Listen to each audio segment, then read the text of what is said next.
Dan Breezeboy here with answers to your seedy questions.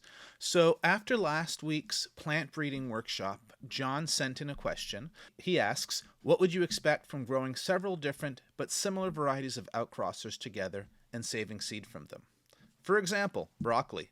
If you chose packets from several sources of seed, but all green, all good for side shoot protection. Every seed catalog seems to have 1 to 2 options in this class if you combined a pack from, say, 4 such sources.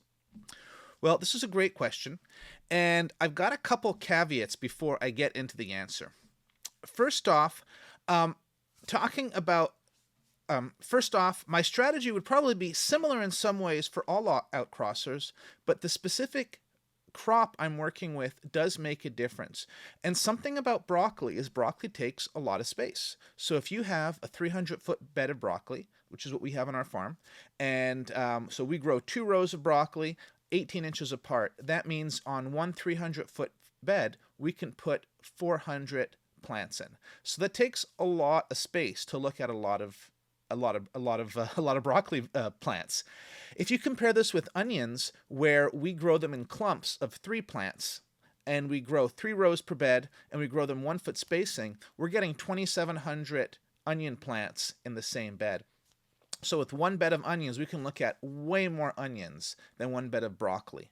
And that really makes a difference when you're selecting and trying to improve your seed population. And then also, even with the onions, I can pack, let's say I choose the best 100 onions out of that 2,700 plants in the bed, I can pack them into a small area to grow that seed in the future, and the broccoli is going to take just so much more space to grow out for seed. So that's one thing about broccoli, which means that broccoli might be slower and a little bit more frustrating than working with some other outcrossers. Another thing about broccoli is when you're choosing your starting seed, you'll see there are open pollinated and hybrid varieties in the catalogs you're looking at. Hybrid broccoli might have been produced with some male sterility in it.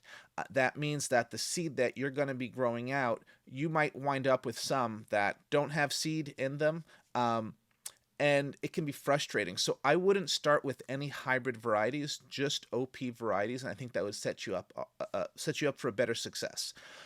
So that being said, the approach that I would have with broccoli, and probably most other outcrossers, would be, so let's say we're starting with 4 varieties, I would grow 4 rows side by side. So that might be 2 full beds, 1 row in each bed, or maybe it's, 2 half beds, 1 row in each variety, or one row of each variety, and then let them go out.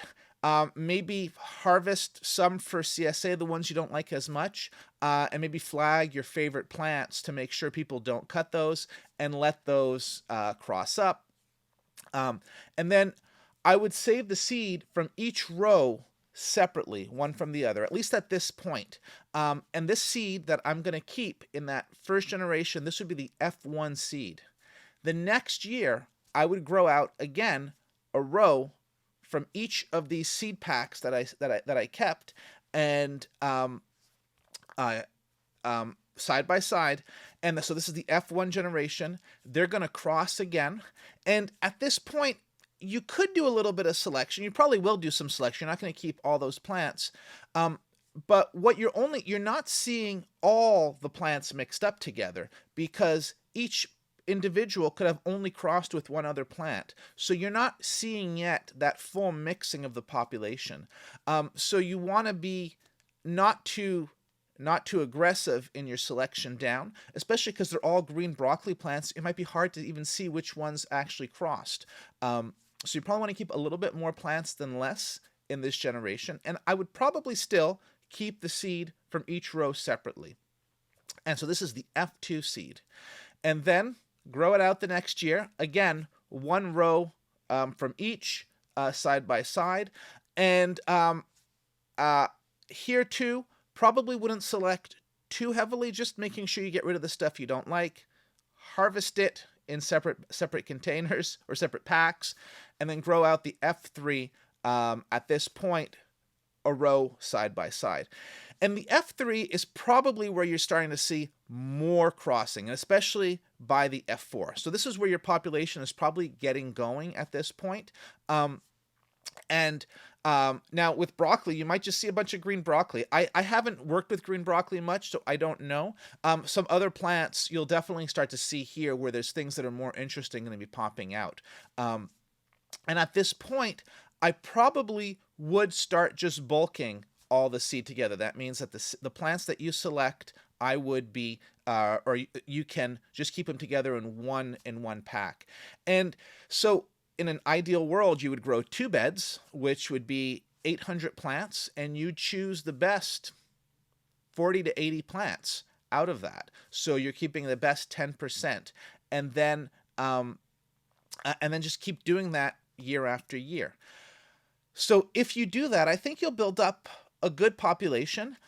It's not going to be you're not going to be making as big strides as if you were growing 2 beds of onions and keeping the best out of them, which that's like 5,000 onions you're looking at. So you have a much better chance of getting better individuals contributing to the population. But you'll still be seeing, if you're selecting broad enough in the early generations to make sure you get good crossing, in F3, F4, as you start to choose 40 to 80 plants, then you're probably going to still have some good genetic diversity.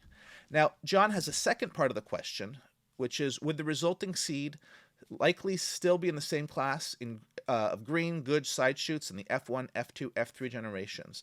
So I think if the parents are similar, you probably will still be getting some good green, good side shoot production on these plants in those generations.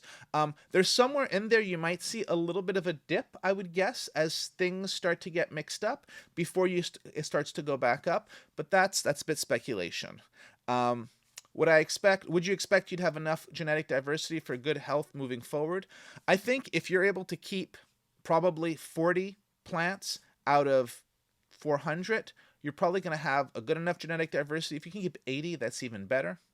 And then the last question is, could you maintain good genetic health with smaller population size if you added a packet of seed from a different source every so often? That's not a bad idea to mix it up, but I think that doesn't replace having at least 40 plants and better 80 plants for your seed. So I look forward to hearing how your broccoli selection goes, and good luck with that project. And thank you, John, for sending in your seedy question. If you have any questions, send them in to me, either by clicking on the link below this video or sending me an email. And, of course, subscribe, like, comment, all those good things, and go out and grow some seed.